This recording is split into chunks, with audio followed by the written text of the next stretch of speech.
For the past couple of weeks, we've been discussing the importance of character, being upright, above reproach, self-controlled, and mature.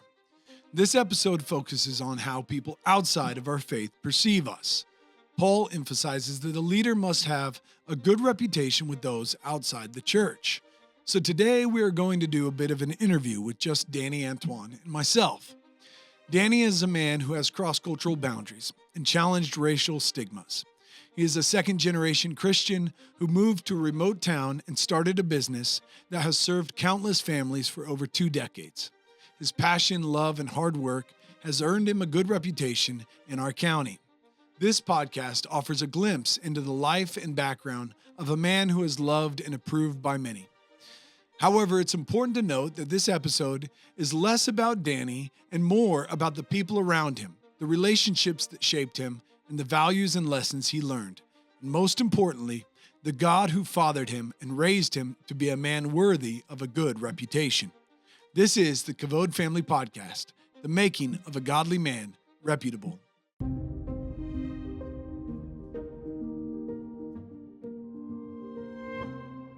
Well, welcome to the Kavod Family Podcast. My name is Casey Wilson. This is Danny Antoine, and today we're talking about reputation. Yes, man, reputation. Goodness. So we've been going through a series on what it means to be a good or a godly man, talking about leadership, really, looking at the qualities that are found in 1 Timothy and Titus when it comes to being an elder. We wanted to take those qualities and apply them to all men and leadership broadly, so that way we could kind of set a bullseye and begin to chase after it as men. And so we've gone through a number of things about being respectable, just, upright, above reproach. And today we're going to talk about having a good reputation, specifically amongst those outside of the church, okay? To be above reproach, all those qualities that come, especially in 1 Timothy, it's one sentence in Greek. I think it's verses 3 through 6. It's one line in Greek, and it's all talking about your character and who you are and the way that you behave as a man amongst believers, really. And then it's this phrase in verse 7, and it talks about having a good reputation amongst those outside the church. And so that's what we want to talk about today, because as men, we're not just, in order to lead our home, we have to be able to lead and relate with people outside of what we believe in, outside of the church that we belong to, that disagree with our belief system, that disagree with our values. We have to maintain character in all spheres. Man, you know, what stands out to me in this, Casey, is we don't value reputation anymore. That's what I just thought about. We don't value reputation anymore. And that's why men have lost. I mean, men, I feel like, lost the concept of your word being your bond. Like, if you say something, it's as good as gold. So because of that, it's like it's a trickle-down effect to where now, you know, you get that idea of, well, I don't care what anybody thinks about me. I think we're lying to ourselves a lot when we say that to begin with. Now, secondly, you should, depending on what or who you're representing. Yeah. If you're representing your family, it should matter to you what other people think about you, because you're not just representing yourself, you're representing your family.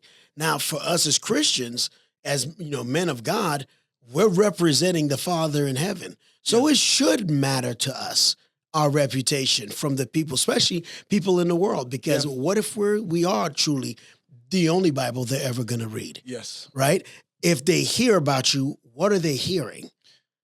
Whatever it is that they're hearing, is it going to be something that draws them to want to come and talk to you, or are they going to be repulsed by what they heard? You know what I'm saying? So it's like, you know, your reputation, I feel like we don't value that anymore. It's natural. I'll just put it that way. It's natural to have preconceived thoughts about a person the first time you meet him. A first impression, right? Like, everyone experiences that. The way that you encounter a person, the way they talk to you, the way that they carry that conversation, the things you've heard about them. All of that's very normal and natural in a relationship.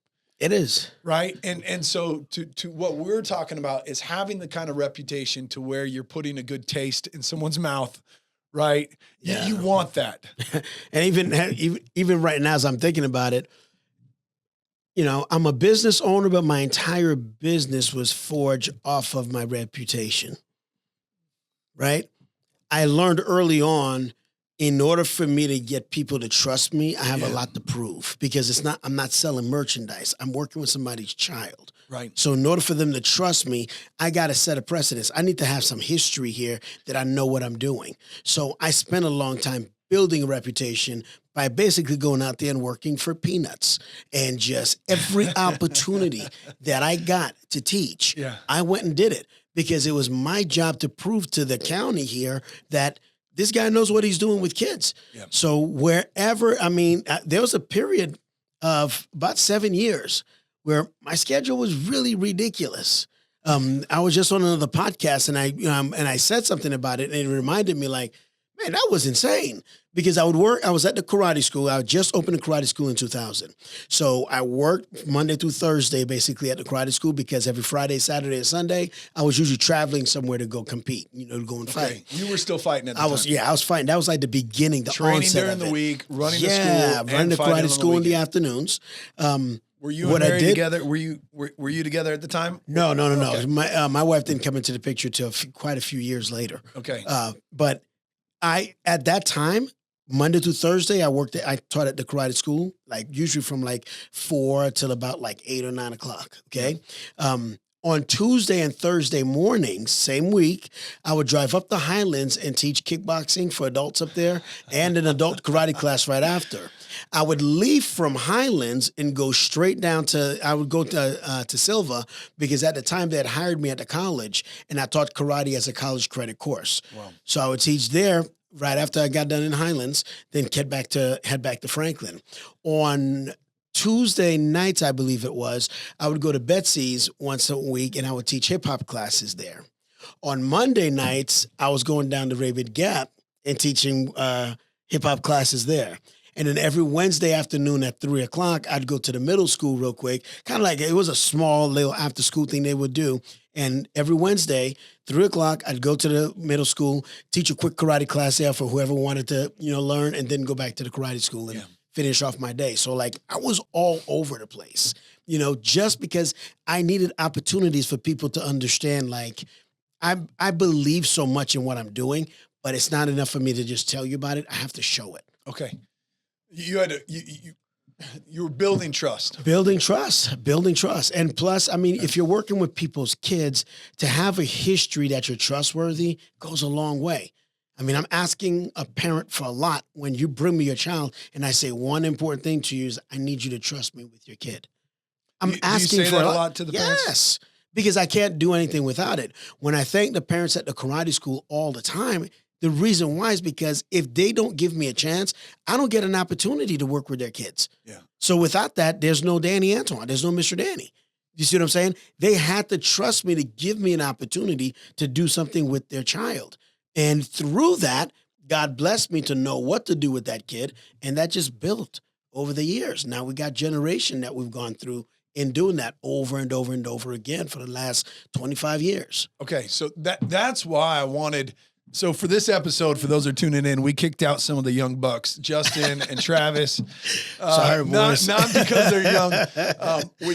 What I wanted to do was give Danny a chance to talk about the people that have been in his life that have been of good reputation, the men and women that have poured into his life, that have been examples, that have kind of taught you the disciplines and the routines. Absolutely. And what it takes to build trust in a community. But not only those people around you, Danny, at this point in your life, after putting in 25 years, you've done some things and got to the place to where you have a good reputation. Mm-hmm. And it has benefited you and blessed you in a number of ways with your business, some recognitions in town that we may talk about at some point. You're now a county commissioner. You don't get to those seats. You don't get to that kind of influence unless you have a good reputation amongst, if people get to vote on whether you get a job. I know. Come on. That, again. The vote counted, right? You better have a good reputation. You better have a good reputation. And so for those that are listening, men and women, especially young men, this is for the 17, 18, 19, 20-year-old. Yes. It's also for the 25, 30-year-old. It's for every man, because here's the point. What you do today is going to affect tomorrow and next week and next year. You are investing, right? I was thinking what you do matters. When you said 17, 18, so many different faces just flashed through my head. And it's just like, what you do right now, it matters. It's going to matter right now, but it's going to matter even more later on. So if you're making your decisions flippantly, you're not understanding what you're doing right now, how much that's going to come back later. Now, it can come back in a good way or it can come back in a really bad way. But you get to decide how this is going to come back. Now, am I saying that you can't control what people are doing out there? You can't control how people think. However, you have the ability to control the outcome of what you're doing to where you have the ability to put the right thought process in somebody else's mind, especially about you. So young men out there, yes, it's super important.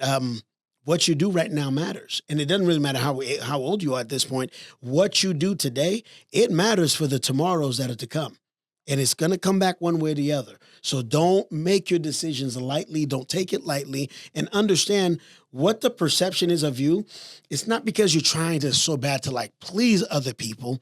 It's more of the fact that you represent things that are bigger than you. When I leave my house, I realize I'm representing my wife, right? Everywhere you go, every day everywhere you go, you got one job. Don't embarrass that woman. You know what I mean?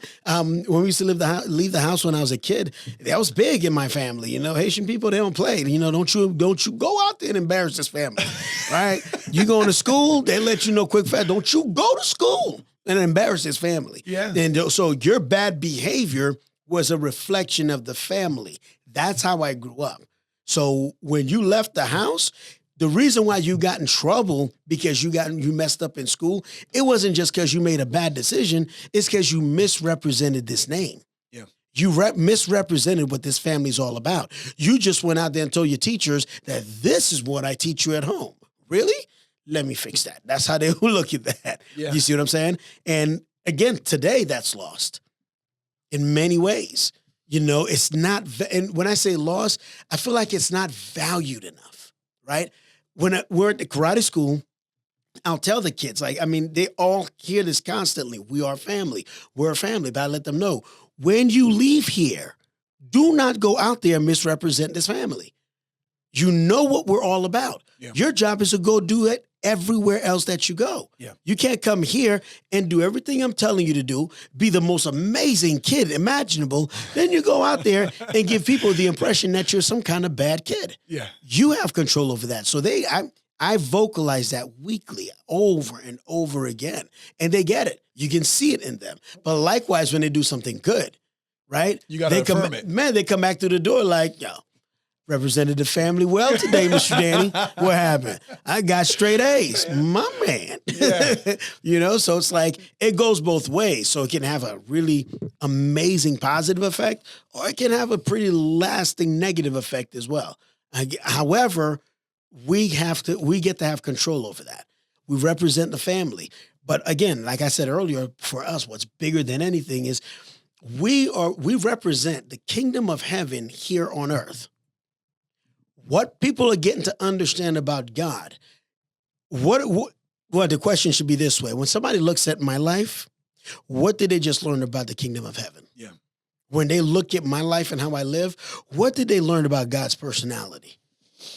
God's love, his discipline, right?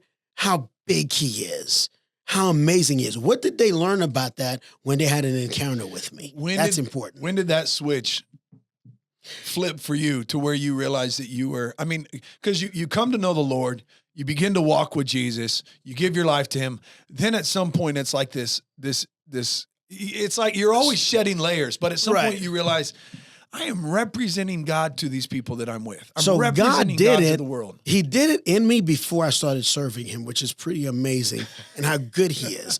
Because there are a lot of things, if I go back and look, I can say, well, I just always thought this way, without realizing, no, that was him. He was so good. He was imparting that to me. I was too selfish to see it, to acknowledge that it was him doing it.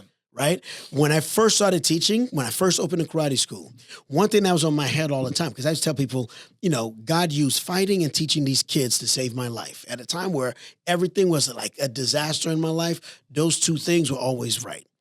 Teaching the kids and being at a tournament competing, right? But why teaching the kids? I remember thinking distinctly to myself, even if you don't matter, Danny, those kids better matter. Even if it doesn't matter to you that you go out there and make a fool out of yourself, don't do that to them. because they're not going to understand that. I realized early on when those kids would come into the karate school, they loved me with a genuine love. But I also knew if they saw me doing something stupid out in the street, they don't disassociate Mr. Danny. It's not like I'm Mr. Danny when I'm on the karate floor, but then when they see me at the grocery store, I'm some other character. Yeah. All they know is that's Mr. Danny. So imagine now I've poured into this kid like crazy. Then they drive by with their parent and they see me on a street corner selling drugs. Yeah. How do you explain that? No. So for me, it was just like, if you make the right decision, even if you don't matter, Danny, make them matter enough that you won't mess this life up because of them. And that's what it was for me. But I didn't understand God was leading that at the time. I was just thinking, you know what? I can't mess these kids up. Yeah. And I'm thinking, I just have a good heart. No, I had God's presence with me. I just didn't understand it as that. And I was too selfish to understand that. But later on, I came to realize, like, that's amazing. That was you this whole time. Teaching and showing. Even when I was messing up and I refused to serve you, you still showed me favor. You still made me successful. You gave me way more than what I deserved, and I wasn't even serving you. Right? Yeah. So you know what that means? He chased after me. That's why I don't have the right not to chase after others. Sure. He chased after me even when I spit in his face. And back then, realizing that that's what mattered, I did things accordingly. There are things that I did not do, not because I didn't want to do them, not because it wasn't fun, but because I felt like in some way it might have a negative effect. If this kid found out about it, then leave it alone.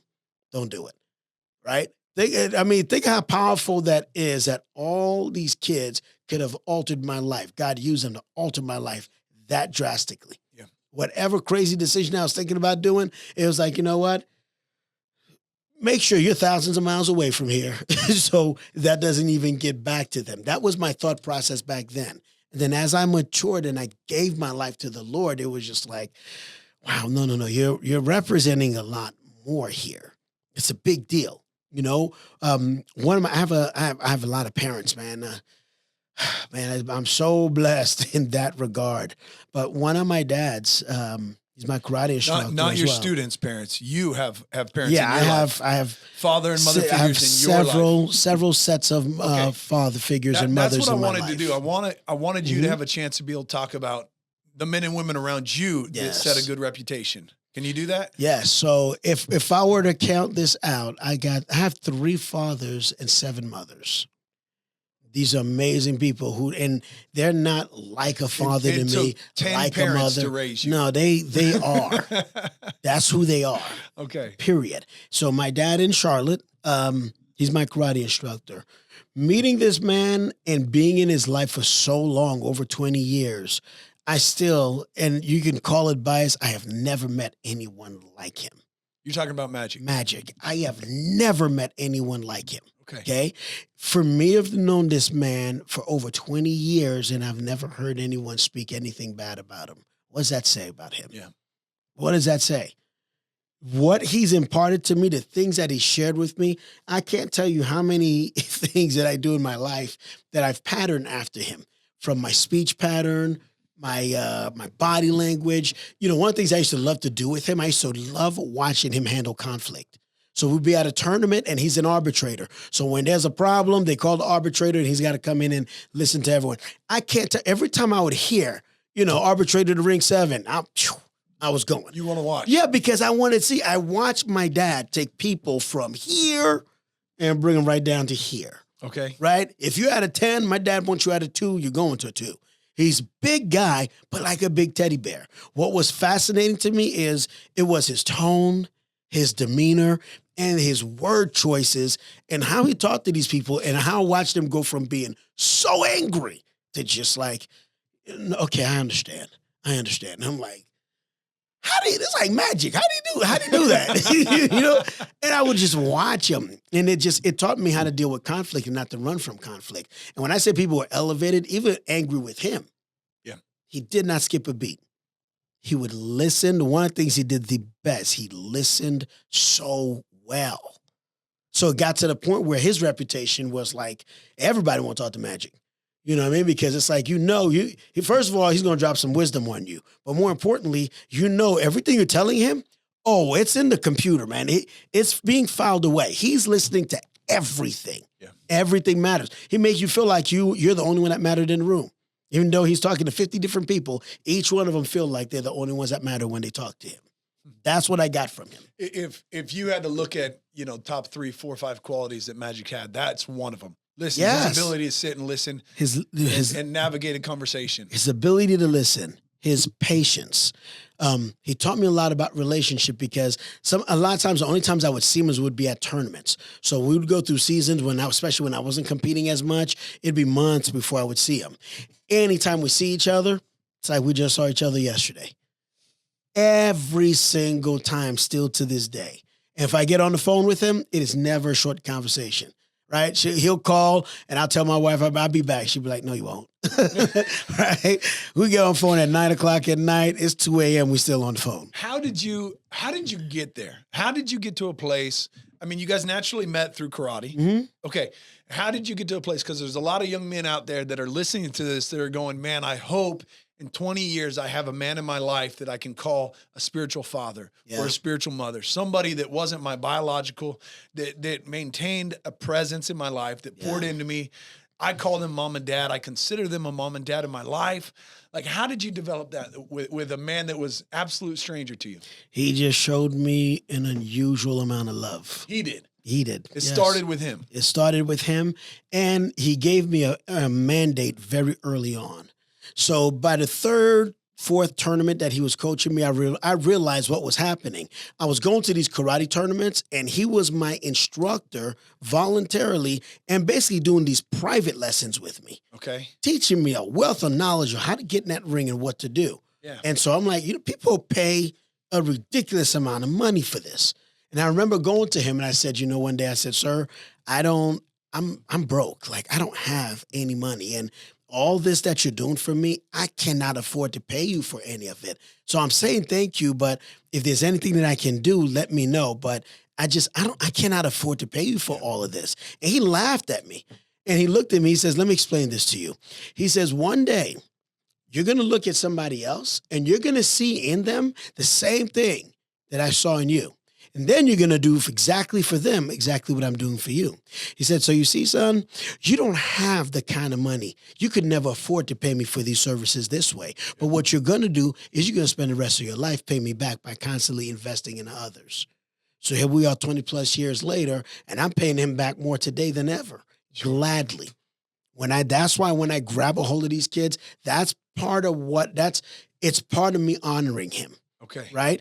Even though, yes, it is a mandate that God put on my life and that this is what I do, but that doesn't escape my mind either. He took the time for me to do that. So therefore, every chance I get, every time I see an opportunity, I'll do it. That's why I don't get burned out either. Because some will come and go, right? Not everybody's going to receive it. It doesn't matter. Even if I had just one moment with somebody to be able to pour into them, it was worth it. It may not show up for like 10 years, but 10, 20 years down the line, an event may take place in their life and they'll remember that moment that we had and it may alter something for them. Yeah. If it saves their life at that point, that one moment was worth it. Yeah. It was so worth it. So it cannot be about money. It has to be about the character. It's got to be about what's truly inside of you. Are you investing in somebody because of what you can get out of them?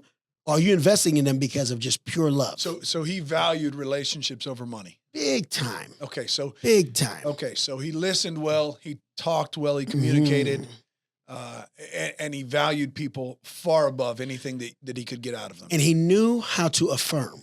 Okay. Okay. I had a lot of mentors in my life that were not good mentors. Beat me down quite a bit emotionally. Okay. So I always felt like I was horrible at everything that I did. You know what I mean? You did? Yes, always. Early on in karate or what? Karate, everything else that I did. I just always, I don't know why, but it was like, it felt like I was just attracting these mentors, these people that come into my life that I would look up to, and man, they would just pound me into the ground. Nothing I ever did was good. Do you see what I'm saying? So him and my parents here were the first ones that truly came into my life that like reversed that whole process for me. But for my dad in particular, Magic, the way he affirmed me made a really big difference. Even when you screwed up or failed? The first time he ever coached me was my first experience with that. Okay. Because here's this legend finally coaching me, right? So that means, you know what? We got to win this whole thing. Don't mess this up, right? So I get through the daytime, make it to the nighttime final on stage. I'm at the fight right before I can get to the final fight here. I fought my way through all of it. Going to overtime and I lose that fight. I was so ashamed I couldn't even look at him. So I remember the sound of the buzzer going off. I remember us having to turn and bow and touch gloves because the match is over. And I could not even look at him because I was like, man, I messed this up so bad. And as I'm walking off the stage with my head down, coming down the stairs, and you know, my dad's a real big guy. So as I'm coming, it felt like I took a couple of steps and my little nubbies were just dangling in the air. And there's my dad behind me holding me by the back of my collar, you know, moved everybody out the way, took me to the back of the stage and said, you know, don't you ever let me see you do that again. Don't you ever walk into a ring that way, and don't you ever walk out of a ring that way. You keep your head up. You understand you have people out here that are looking at you. Make sure that never happens again. Now let's talk about what you're going to do when we come back to the next tournament. And I said, the next tournament? I said, you're still going to coach me? He said, I told you, you're my fighter. You're my champ. You're my fighter before the fight. You're my fighter after the fight. Now let's talk about what you're going to do when we go back to the lab and then bring it back out here. We're going to try this again. Yeah. And I remember thinking like, wow, I messed up, right? He didn't have to coach me. He put his own reputation on the line. I lost, and he seemed more motivated now than before, right? And I remember thinking, like, every time we would fight, I'd go to these fights, you know, I'd win so many different matches, and it was the conversations that we had that I valued the most, especially when I lost, right? And we got to a place where the winning streak was, like, constant, but when I would lose, it got to a point where it's so rare that I would lose, you know, he'd put me off to the side and be like, yeah, I'm just as confused as you are right now, right? Because we're never on this side of things. So it's a little confusing that happened. So let's figure out what we just did. Let's go back to the lab, fix that problem, come back and try it again. That was his attitude. Yeah. It wasn't, I can't believe you. Oh my gosh. Or they gave you such horrible calls. It was never that. It was like, you know, how do we even let him get that close? Let's figure that out. How did he get to a place where because when you're not vexed like that, when you're not by somebody's behavior, when you're not thrown off, when you maintain stability, when you're the same through and through all the time, right? Faithful like that with his character. How do you get there? So my dad's a successful man, and he's a successful man more on the inside, meaning this, he didn't have to live through me. You see what I'm saying? He didn't need you to be validated. No, because you see, a lot of times you see a bad coach or something who's yelling at his player, you know, doing this, and that, and the other, and belittling them. He's living his own dream through the players. You see what I'm saying? Yeah. Especially if he didn't accomplish it himself. So when you lose, he loses. Yeah. He feels like a loser. So especially if he didn't accomplish it himself. Yeah. Okay? However, my dad is not just successful as a fighter. He's successful in life. He's successful in family. He's a good man. So he doesn't have to live through me. He just wants to see what's best for me. So when he's speaking to me, that's the lens that he's speaking from, but that's also the lens he's trying to teach me. We're going to become very successful so that when you address people, you're not living through them and filtering all your hurt through them, right? They're not the cause of that. They don't have to pay taxes for what they didn't do, right? So he said, you know, that's how he would talk to me about it. So, and he would teach me that through fans, for example. So I still remember, he said, we're going to have a conversation right now. So let's talk about how you're going to treat your fans. I said, fans? You might want to be my fan. I'm trying not to get my face kicked in, right? He goes, well, here's what it's going to look like when you have to sign an autograph. I'm like, no one wants my autograph. Like, I'm not that good. Yeah. And he's not hearing any of that. He's just giving me instruction. This is how you comport yourself. When a child runs up to you and they got the magazine, because you're in the magazine, and they got a pen, they're not speaking, you sign that magazine. You smile. You give them Danny. You be the best Danny that you can be, right? He said that's the reason why when you walk out of a ring when you've lost a fight and you throw your headgear down because you're so upset, you just messed up one of these kids, because some of these kids are following you all over the place. I'm like, and it took me, but I didn't realize that until it started happening. Now, when those kids and the fans started coming to me and began to speak to me on that level, man, I can't tell you how many times I'm trying to listen to them, but all I can hear is my dad's voice. He told me about this, right? I remember this one kid, man, followed me everywhere. I did not know it, okay? And I ended up having to fight his instructor. He comes and stands on my side of the ring. Now, I win. I take my gloves off and I just kind of put them on the ground because I had to run back in the ring real quick. But I remember seeing him run behind me and I had to stop and I turned around and I looked and he picked up my gloves and he's looking at them, but he's looking at them like, how could you just take these and throw these down? And I realized how he was looking at me. I'm like, what? And then you fast forward 10 years later and I meet another guy and he comes to me, another guy introduces me to him. He says, Danny, I just met this guy. He told me, see that man right there? He's the only reason why I stayed in karate. And I was like, really? So I'm talking to this young man and I'm like, and he told me his name. And he's like, yeah, man, I watched you since I was a kid. Me and you fought, last year at the Battle of Atlanta. I'm like, we fought? I didn't even remember any of this. I said, well, man, are you fighting today? He goes, yes, sir. I said, well, do you have a coach? He goes, no. I said, well, let me know when you're fighting. I'll come and coach you. He said, really? We ended up in the same division. Did you really? He was my first fight. And it was a beautiful thing because get this, we get in the ring and I told him, I said, don't fight my name. Don't fight my reputation. I said, you treat me like I'm a white belt. Okay. You take it to me. That's the only way you're going to win this today. Okay. Because if you don't, they're not going to give it to you. Right. He fought me so hard. They wanted to disqualify him. I had to tell the ref, like, no, you don't understand. We got an understanding here. Like he's doing his job. Let the man do his job. I ended up beating him and it was so amazing because afterwards I'm sitting there taking my gear off and he comes and grabs me, takes me over to his family so I can take pictures with his mom and his sister. And it was just a beautiful thing. So what my dad said was correct. This was years ago this kid started and followed that reputation. Here's the thing for all of you out there. Yes, I know I'm using karate, but we all have a sphere of influence. Yes, you have no idea who's looking at you in that exact same light. Just because it's not on a world stage, it doesn't make it any less meaningful. If anybody is putting you in that place where they look at you like they value you that much, that you're that kind of a person to them, your mentor, that means there's something about your reputation inside of them that caused that. Your job is to not mess that up because that's huge. So you don't have to do something awesome like be a karate instructor to gain a good reputation with people. Every business, every trade, every platform, a good deal, everything is an opportunity. Just with a stranger, like you have no idea. And it's not. We kind of equate it to like if it's on a world stage, that means it means more. It does not. I know. We're talking about human beings, man. Right? That's a human being. If a person trusts you that much and they look up to you that much, you got one job. Don't mess this up, man. Be there for that person. They look at you in that way. It's because there is something inside of you now, especially if you don't see it in yourself. That's another thing because they may look at you and they might think you up here, but you think you down here. Yeah. Doesn't matter that you think you're down here. The fact that they see you up here, rise to the occasion, especially men. Rise to the occasion because you can alter somebody's life in the most amazing way. And it's a simple act. It could just be a simple conversation and they hang off of every word that you're saying, not so much because of the content sometimes, but just because it's you. Just because it's you. Yeah. Right? Fathers, your kids, they put your boots on, run around in the house, right? Yeah. They try to walk like you. Right? They try to talk like you. They try to sit the same way you sit.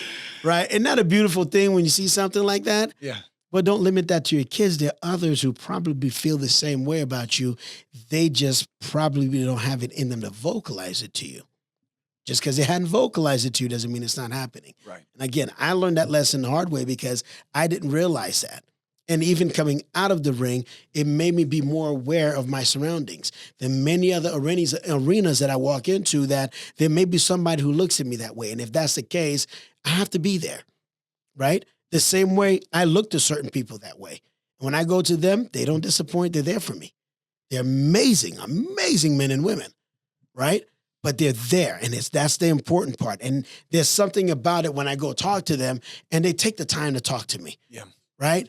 they take the time to acknowledge me. I walk away from that conversation 2 feet higher, right? Like, your chest is up. Now I'm peacocking around, It's just a beautiful thing, man. So yes, your reputation in somebody else's mind, it makes a big difference. Even if that same reputation is not in your mind. Unfortunately for you, that's irrelevant, okay? Yep. If it's in their mind, there's a reason for that. You don't know if they're seeing what God sees. So just because you don't see it for yourself, it doesn't mean it's not in there. They probably have ability to see it more than you do. So God put that in you. Don't dismiss that. You're dismissing a blessing of God when you do that. So you've learned to allow other voices to speak into your life to help you see what God's trying to show you in many ways. Some of the deepest voices that I've spoken in my life have been some of the kids at the karate school.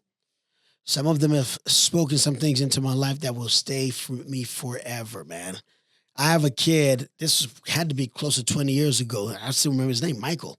Okay. This kid was about 5 years old at the time. And I would do this thing with these kids, I'd tell them, you don't know how much I love you. Or I'd ask them, who loves you? Well, I'm sitting in a chair. It's a little guy and he's standing in front of me and he's looking at my chest.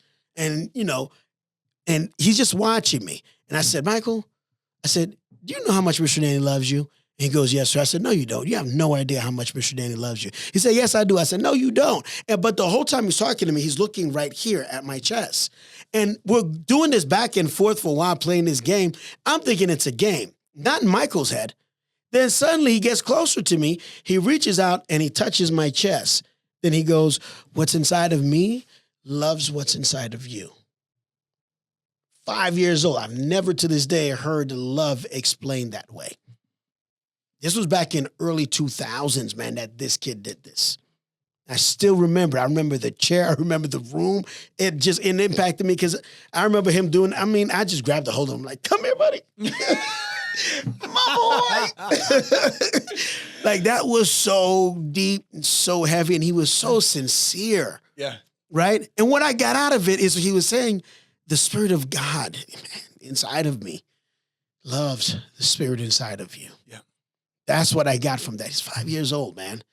For a kid to be able to say that, what is wrong with us as humanity that we can't love people on that level? How do we lose it? How do, because it's not always like that, man. There's a lot of people in this life that people are turned off by.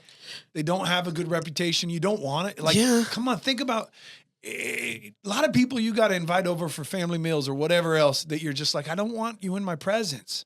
How do we get to that place that we don't love what's inside the other person? Because we're too external. Oh, man. Oh, it's all right. No. Let it run. It's too external. In other words, like it's driven by personality conflict. You know what I'm saying? It's like instead of seeing what's inside of somebody, one thing that changed for me spiritually is when God brought me and my wife as well to the place where you start looking at people through God's eyes and you ask God to give you the insight to see that. Let me see what you see, right? And when God does that and you see what God sees, you cannot look at that human being the same way. The way he did that was for me and my wife in conflict, right? I'm trying to figure this thing out. I'm brand new in this marriage and I'm trying to follow this Bible. I'm trying to do exactly what you said. And I feel like she don't like me. My new kid doesn't like me. So we're in the kitchen one Saturday morning and she was cooking something and I went to go help her and she got so mad, right? And started reaming me up one side, down the other. Now inside I'm like, and I'm getting ready to go say something, right? Sure. And I can feel God's Spirit speak to me, say, go to the room and go spend some time with me. And I'm like, I'm rebellious at that point. I'm like, no, you were standing right here. I didn't say a thing. You saw what she did. God's like, go and sit down and spend some time with me. So I remember walking into my bedroom, shut the door, and I'm sitting there. I'm just in despair, man. I'm like, Lord, nothing is working. Everything that I've read that you told me to do, I'm doing for my wife, for my new daughter. Neither one of them even like me right now. What do I do? 10 minutes later, man, my wife comes in the bedroom with tears in her eyes. And this is her response to me. As soon as you walked out of the kitchen, the Spirit of God spoke to me and said, you know he didn't deserve that. Then he spoke to her the same thing that he had spoken to me a couple months ahead. See, we had gotten an argument before, and I remember in the argument, while I'm yelling at my wife, I remember distinctly hearing God saying to me, the only reason why you even have those thoughts in your mind about her is because you don't see what I see when I look at her. Yeah. And I remember, and it stopped me dead in my tracks, like, what am I missing here? And he was basically telling me, see what I see. You won't even be able to think those crazy thoughts in your head anymore. And I began to try to see my wife through his eyes. That morning, he spoke the same thing to her. And when she told me that, I was like, oh, he said the same thing to me. And I tell you what, our marriage has not been the same ever since. But I venture to think as well, a lot of our relationships changed, as well. Because we didn't just do that with each other. We started to try to do that with everyone. Allow God to speak into situations. Allow God to speak into it, but more so see people through what God sees. Okay. When God is looking at us, man, he's got a very different view of what we're looking at. All we can see is this crazy meat suit that we're in. That's it. So all we see is just all the faults and all the negative, but he sees what he designed. Yeah. He sees what he created, and what he created was perfect. Think about that. Yeah. He doesn't see the flaws. So if I'm looking at you and I'm seeing you through his eyes, why am I focused on your flaws? He's not. Why am I focused on this part of your personality that gets on my nerves? He's not. And it don't get on his nerves. There's something about your personality that he appreciates. How about I learn how to appreciate what he's trying to appreciate? Instead of being so self-consumed like you were put here to serve me, right? You're put here to serve my emotions. No, see people through God's eyes. How do you do that? You got to get to know him. And when you understand how he looks at us and you begin to look at other people that way, I'm telling you, you can't even walk by a stranger in the street and feel the same way. That's what compels me if I'm out and about to go pray for people, go talk to people, because it's an intense love that I feel for that person. And I know me, I'm not capable of that kind of love. So I realize in those moments, that's got to be you. And when that's him, if he's loving them that much, I got to go. I have to go. I don't know what's going to happen, and I don't need to know what's going to happen. I just know if that's the kind of intensity, because think, in the Bible teaches that God loves Jesus super intensely. Jesus now loves us with the exact same intensity that God loves him. Then he gives us a command for us to love each other with the same intensity that Jesus loves us, which happens to be the same intensity that God loves Jesus. Now, can you imagine if that's how we loved each other?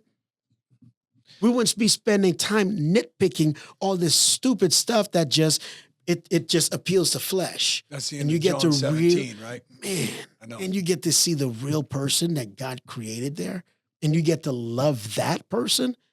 I'm telling you, it'll change your life, and it'll change that person's life. For somebody, it's one thing to love God, but it's something completely different to be loved by God. Did Magic have that? Was he loved by God? He very much so. And so I cannot imagine that he could have poured out the kind of love that he continues to pour into my life the way that he does without having experience in that himself with the Father. Yeah. Right. And I mean, and we talk about that quite often, in that, but I don't see anybody who can. I feel like that's impossible. Yeah. It's a unique love. It's a pure love. And it's got a lot of fire in it. It's a very intense love. Like sometimes I look at my kids, man. I'll tell them, my babies, man, like, I love you so much it hurts. It's like that all-consuming bush that never runs out of kindling, right? Yeah. It does not need you to stack wood on it to burn. Yeah. I love you, and there's nothing you can do to change Nothing you can do about it, right? I'm going to keep loving whether you like it or not, this is not changing. But imagine for you to speak that to somebody, what that means to them. I know. That means no matter, even if I mess up, you're still going to love me? How reassuring is that to a human being to know that somebody loves me that much? Now imagine, man, if we would just be that way with each other. Tell me this world wouldn't be completely different. Yeah, completely different. Now, consequently, as Christians, as followers of Jesus Christ, as disciples of Christ, that's the love we're supposed to show the world. Not just believers, the world. When the world experiences that, when an atheist experiences that, they got to ask questions at that point. Yeah. Right? When somebody who does not believe the way that you do at all, lives a completely different lifestyle than you, right? and is expecting for you to hate them, but this is the love that they get hit with, that changes the tone of that conversation. I know because I've been in those conversations a lot. Yeah. You know what I mean? And I get to watch the Spirit of God through his unbelievable love come in across a table to somebody who did not like me, and that relationship changed to the point where we become super close. So let's make a transition here. Let's talk about that. Macon County, where we live. This is the county that we live in. Mm-hmm. Macon County, they know that you're a Christian. Is that fair to say? Yeah, absolutely. Your karate school, the parents that drop their kids off, they know that you're a Christian. Undoubtedly, I can't imagine that they wouldn't. Right? For many reasons, I cannot imagine that they wouldn't. Right. And you treat you endeavor to treat every parent the exact same, to love them. No matter what. Yeah. No matter what. And I mean, and you got to understand, my clientele at the karate school, my family at the karate school is such a wide variety. These people are coming from every walk of life. They're not all believers in Jesus Christ. They don't all believe like I do. Yeah. But I believe they know I love them. So, I mean, I don't want to go down the road where we just begin to talk about you and your accolades and all that. I'm trying to make a point with this. Yeah.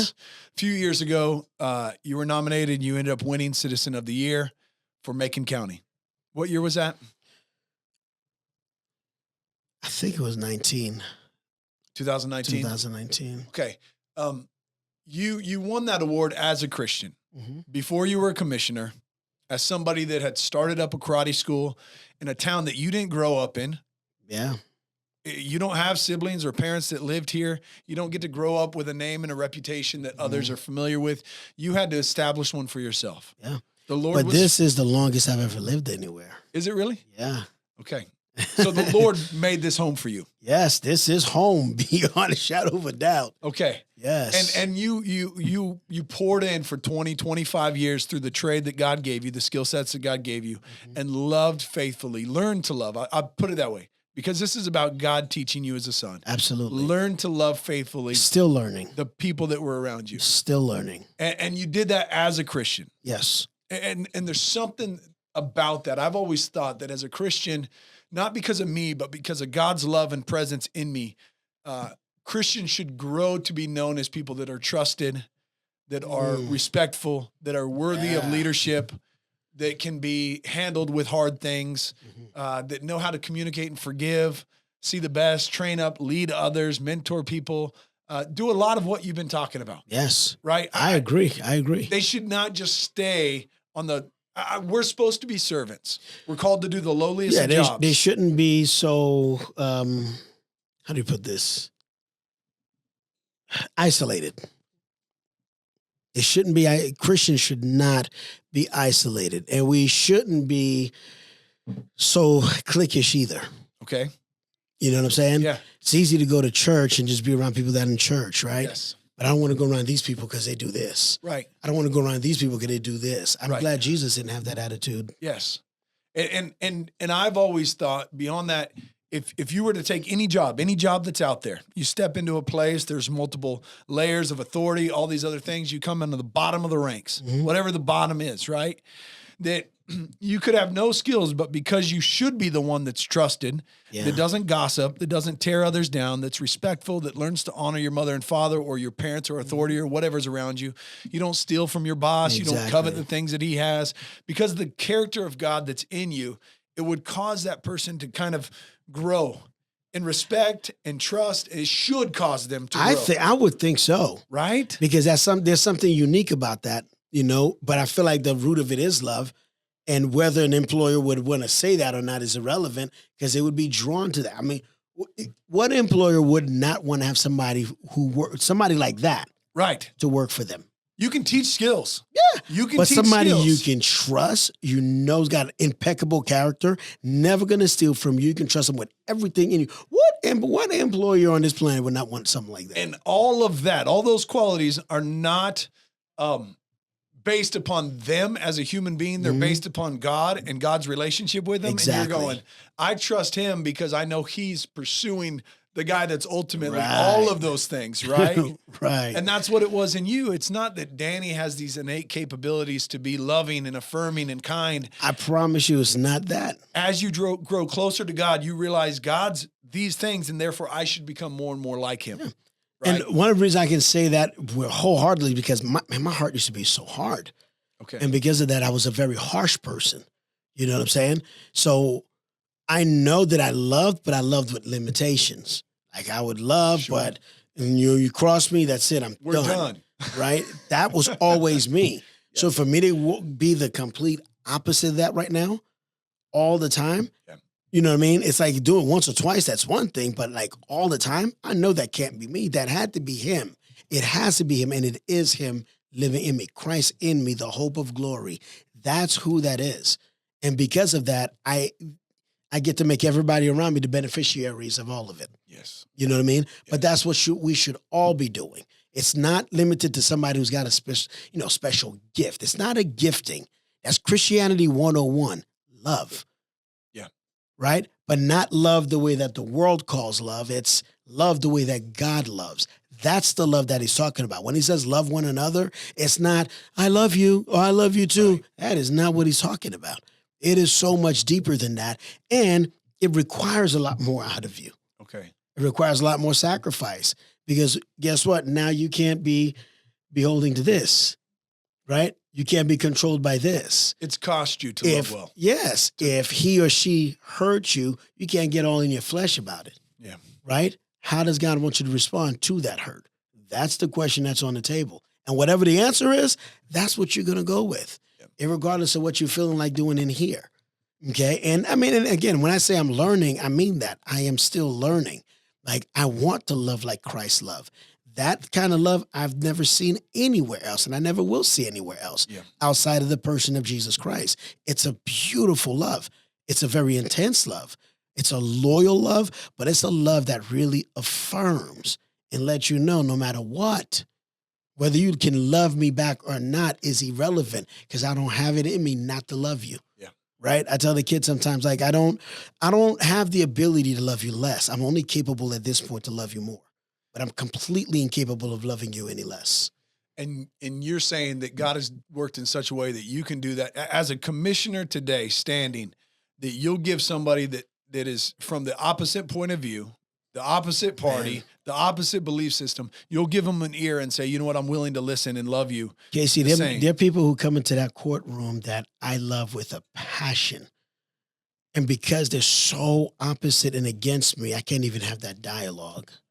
You want to. Oh my gosh, there's a young lady who I remember her specifically. I can see her face, man.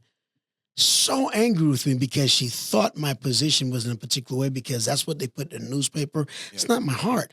You know what I mean? But there's no way of defending it. And I'm looking at her and all I can see is a daughter. I can't see somebody who's yelling and cussing me out. All I can see is that could be my daughter one day. And God, if you give me the opportunity, I will jump. No questions asked. If you give me an opportunity to be able to father that girl. To love that woman. Yes. Yeah. Beyond a shadow of a doubt. I mean, it's intense. And people who come into that courtroom, man, I love them intensely. I'm looking at them, but I'm not seeing what like this is seeing. I'm hearing my Father's voice, and I mean, it's hard not to cry sometimes up there. Yeah. It really is. You know, I can get very quiet. Yes, because I'm listening, I'm paying attention to what's going on. But a lot of times I'm watching the people that are there. When you see so much hurt in the room, man, it's not good. Yeah. People shouldn't have to be hurting like that. And that's what I see a lot of times. I don't just see that people got a grievance with me. I don't see that just this lady's yelling at me and she's angry with me. No, she's hurting, man. She's hurting. The only question on the table at that point for me is, Lord, what can I do? And that doesn't require that you do what she's asking. No, not at all. It does require that you do maybe what Magic did for you. Listen. Right. And then when, if and when opportunity comes up for us a dialogue, yes, I'm jumping in. Okay. One sweet lady, man, we were so opposite, right? And I show up to my karate school one day and she's there. And I'm like, this is really odd. And she introduces herself and she just could not wrap her mind around what she thought my position was. Yeah. So, man, we went in the office and No, she asked me, I'm on my way to work. Can I come back and come and see you tomorrow and come and talk to you tomorrow morning sometime? I said, yeah. She goes, well, do you like cookies? And I said, yes, ma'am, I do. She goes, well, I'm going to bring you some cookies. I said, you don't have to do that. She goes, no, if I come back and talk to you, I'm bringing you some cookies. And I thought, how odd is that for somebody who's opposite of me in something? Yeah. That's her approach. I know.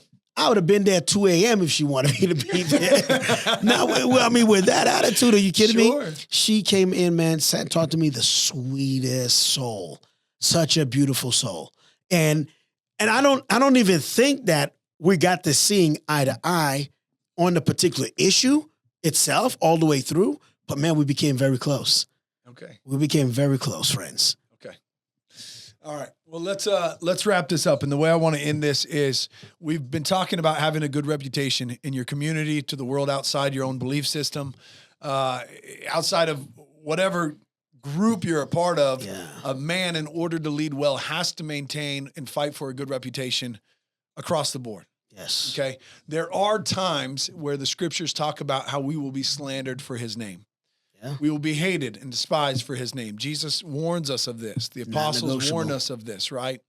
And so it doesn't mean that everyone will love us across the board and we'll just be like fan favorites to every human being out there. No, certainly not. But there is a distinction between being hated and despised for the gospel's sake and hated and despised because you did bad business, or you mistreated somebody, or you disrespected somebody, or you lied or stole. Big difference, You're right? You're big. That's a big difference. And so if somebody wants to hate or slander Danny or myself or anybody else because you hold a stance with Jesus on something, because you follow him, so be it.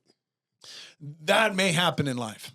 You have people out there that don't agree with you and slander your name or don't like you because largely because of Christ and the beliefs that you hold because of him. Yeah. Likewise, though, if there's somebody who has something against me because of an offense that I committed, my job is to humble myself and go fix that. Okay. I mean, it's really that I got to go fix that. Yes, several times. Right. Several times. You know, and I mean, it's not, at this point, it's no longer about who's right and who's wrong. The only thing that matters to me at that point is it hurt you. I may not have meant it, but it doesn't matter. It still hurt you what I did. I need to know what I need to do to fix that. Yeah. It has nothing to do with me trying to prove a point, saying, well, I didn't even mean it that way. Why would you take it that way? That's how people look at that. It's like, seriously? There's what you think, and that's how they actually feel. Yeah. If they're hurting, what's it going to cost you to mend that broken heart? What does that take? Why? Because you want to prove your point that bad? You're willing to let that broken heart stay broken and shattered when you could put it back together with maybe just a word, a hug, an act? That to me, I think that's crazy. Not to do that, man. That is insane. If you committed an offense to somebody, yes, you may have had the even best intentions, but that person got hurt, man, go to the Father and figure out how to fix it. And try your best not to do it in just your own human effort either. Go to the Father and hear his heart for that person so that you do what that person actually needed, not just what you just thought. We do plenty of good deeds for people. It's not helpful. Yeah. Because we didn't just take the time to find out what they actually needed in that moment. So yes, that you're absolutely right. It's two different things. But even where it's because of an actual offense, there's something that needs to be done there as well. If it's done because of if it's a form of persecution, so to speak, because of your faith, because you love Jesus, and they're going to slander you because of that, that's not of your making. You just keep loving. Yeah, that's your job. You keep loving. Okay, so let's end on this. And speak to the men that are out there specifically, because there's a lot of men that need exactly what Magic did for you, right? They need someone who can listen, or at least feel like they're listening, to be affirmed, right? To be secure enough in their own identity that they're not going to change based on the failures or the wins of somebody else, right? Absolutely. Okay, so how does a man, if you're a man and you're driving the truck right now, you're going to work, you're looking at your day and you're already hating it because you got 8 hours of labor in front of you. You're not going to make enough to provide for your family, and the woes of life are upon you, right? What do you do daily to get to a place to where you know that God is listening to you, that he's affirming you, that he's speaking into your life so that way you can become the respectable kind of man that you need to be? I spend quality time with him, and it's not just time set aside just for like, say, prayer time, I try to make sure God is a part of everything that I'm doing. Okay. When I'm driving down the road, we're communicating. When I'm in the middle of a conflict, we're still communicating in the respect that even though it's a conflict happening, I still am trying to hear his voice and what does he want to get accomplished here. If I'm teaching my classes, Father, what do you want to do with these babies today? What do you want them to have today? Yeah. Right? There are days where he speak to my heart and be like, just play. That means some of them in here had something happen today. They need somebody who can just let loose with them right now. They don't need rigid. They don't need the crazy structure. What they need right now is just to be myself. Yeah. You know what I'm saying? So it's just spent with time with him. And again, I have time that I set aside for prayer, but there's also the fact that he's a good dad. And a good dad wants to be involved in his son's life. Yes. So he wants to be involved in the activities with me, right? Even if it's something I'm doing for fun. What would make me think he doesn't want to be a part of that?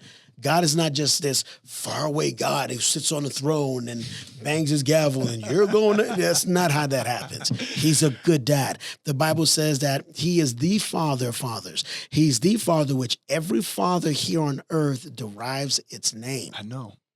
That's the kind of dad that he is. So you know what that means? Anything that you and I are doing, he wants in.